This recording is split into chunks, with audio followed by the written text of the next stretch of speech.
Alright guys, so we've got 3 videos today. Again, I'm back at it, back in full swing.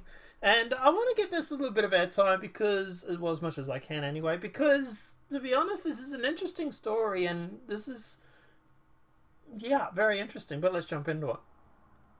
Father of Parkland shooting victim. Guns didn't kill my daughter. Democrat policies did. Now, he was on a show with Tommy Lammrin. It's called No Interruptions. I'm presuming this is a new show. I've never heard of it before, but yeah. No Interruptions. Fox Nation hosted Tommy Lammrin sat down with Andrew Pollock, father of Parkland shooting victim Mello Pollock. I might be mispronouncing that. Meadow. I apologise if Pollock has become an outspoken advocate for school safety since the Parkland shootings, and he has now written a new book detailing his own investigation into the events that led to the massacre.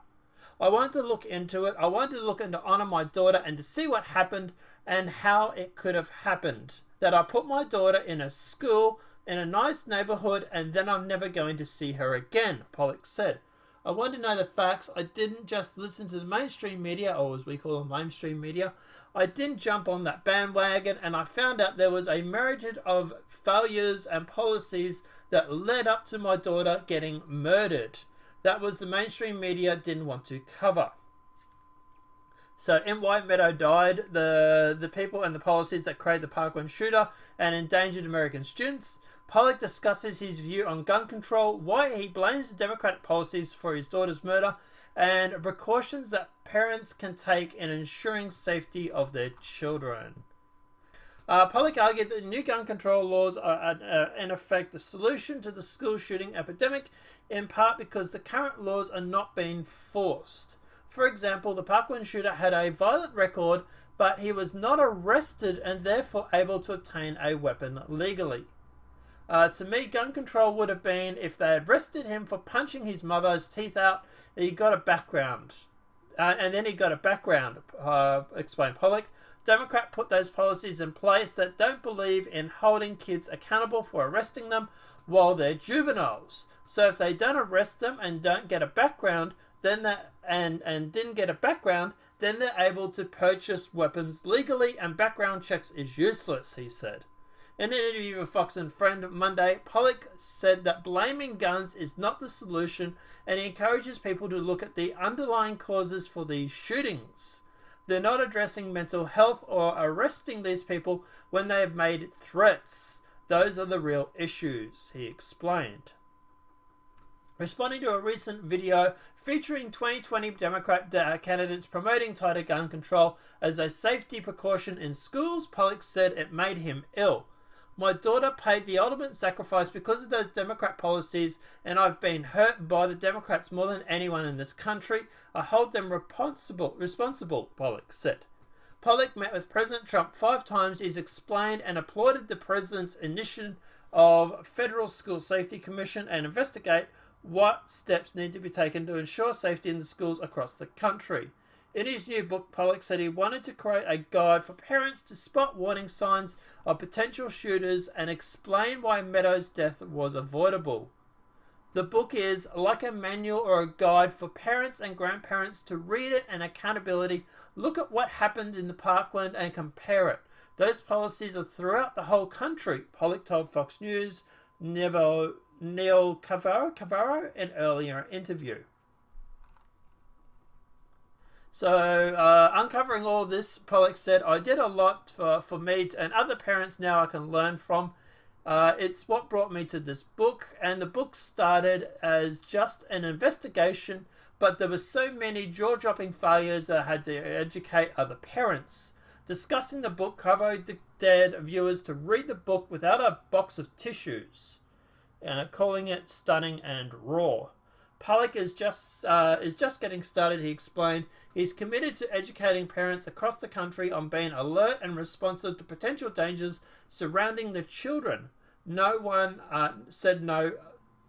So no parent has experienced the pain and grief and continues to haunt him more than a year later.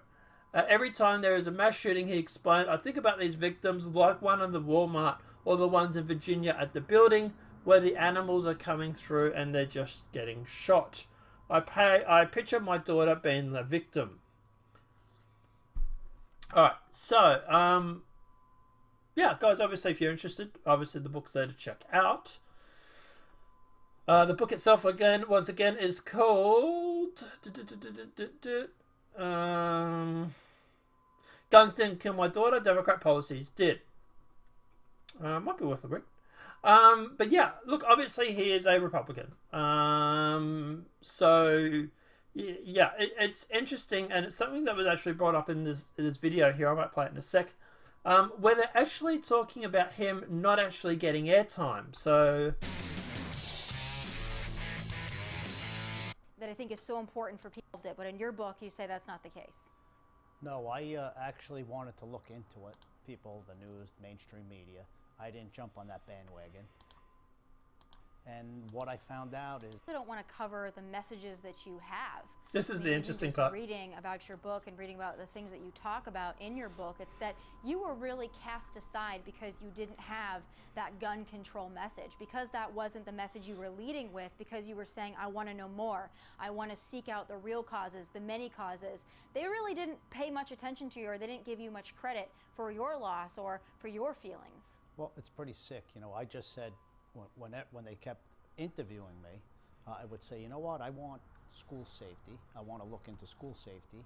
I want the teachers safe, the students safe, and I want to look into the policies. And just by saying that, and I was never political, that made me a Republican conservative. And I'll own up to it now. I'm proud being a Republican and conservative. And I did a lot in Florida to make these schools safe. And uncovering all this made so much, it did a lot for me. So other... But yeah, that's the interesting thing that I thought was the fact that he actually says that he was cast aside because he didn't have the right message. Now, we know this happens, and it's a little weird, I know, you know, having to... He seems surprised by that. We're not surprised that sort of stuff happens. We hear about this all the time. I suppose we get desensitized to it after a while. But yeah, dude, you're right. You don't have the right political message, so the mainstream media ignored you and ignored you being one of the victims of, or your daughter being one of these victims of the school shootings, because your view was not right. Your opinion was not right on this matter. They want gun control. So they will ignore you and talk to everybody else. It's sad, but yeah, it actually does happen. But yeah, that's what I thought was one of the major thoughts of the interview was like, wow, they actually... Here he is, a father who's just lost his daughter, and no one seemed to care about him because he didn't have the right political message. But obviously at the end of the day, you know, if you want proof of what he's saying, at least 25 shot, 7 killed over the weekend in Democrat-controlled Chicago. Now, I presume this is also counting gangs and stuff like that, but still policies. The Chicago Sun-Times reports that 7 people were shot and killed between Friday evening at around 7:35 p.m. and Saturday afternoon just before 2:30 p.m. The deceased included 2 people who were driving at the time. They were shot, who were sitting in a parked car and who were walking down the street or standing on the sidewalks. Oh, okay, so it's not gang related. The deadly weekend was immediately followed by Monday morning's fatalities. A 23-year-old man was shot and killed just at 1 a.m. While standing up the street, and a 29-year-old man was shot and killed while northbound in a vehicle at 3:53 a.m. in the 400 block of North Avenue. Breitbart News covered that 15 were shot, 2 fatally on Tuesday, September the 10th, in the Democrat-controlled Chicago. At least 34 were shot, 6 fatally over the weekend of September 6th to the 8th. So, yeah, look, at the end of the day, my argument, or why I think this happens, kids growing up without mums and dads. People not growing up in a stable relationship or a stable family. You know, you look at all these shooters. How many of these shooters had strong alpha male type parents? How many of these shooters had parents that were able to keep their kids on track? You know, like we know that the shooter down in Texas, one of them didn't seem to have a dad. We didn't hear anything about the dad. It was just he was living with his mum, and the other one had a father that was a betazoid cuck, vegetarian sort of far left progressive who went on about smashing the patriarchy or whatever it was. It reminds me of that old Simpsons episode. Let me see if I can find it while I'm talking. Where Bart, for example, grows up to become the Supreme Court. Supreme Court.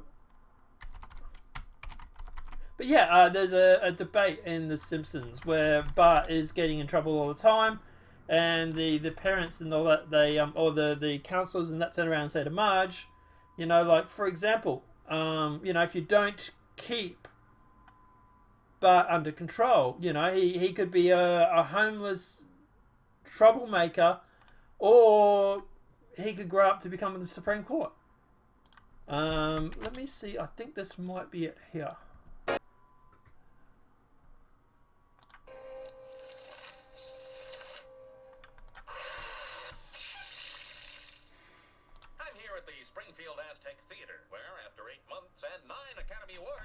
Itchy and Scratchy movie is showing for the last time.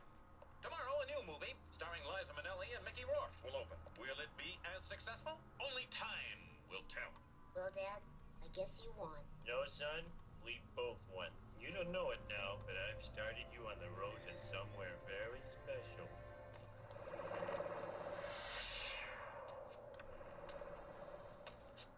We'll all be the Itchy and Scratchy movie. Come on, what do you say? All right. I think you've learned your lesson. One senior citizen and one Chief Justice of the Supreme Court. I'll get it, son. That'll be $650. Oh. One Soylent Green. Hold the butter. Sorry. Anyway, yeah. So what the premise of this episode was that Bart was always getting in trouble, and they had to discipline him. And they didn't want to do it. Homer didn't want to do it. Anyway, they go and meet some sort of counselor or principal or whatever it was. I think it might have been Principal Skinner. And he turns around and he says to the parents that if you don't discipline Bart, he could be a druggie. He could be some sort of derrick of society or some sort of dropkick of society. But if you discipline him, he might grow up to be Supreme Court one day. And it was sort of showing the fact that if you grow up with strong role models and whatnot, it can set you on a path. And that's what they talk about in this episode. This is back when The Simpsons was actually decent. But like I say, yeah, so even The Simpsons has sort of touched on this sort of, you know, dynamic problem of growing up with a, you know, single mom, no strong role model family figure. In this, obviously Homer decides to take the role model or strong role model figure type, and Bart becomes the Supreme Court judge.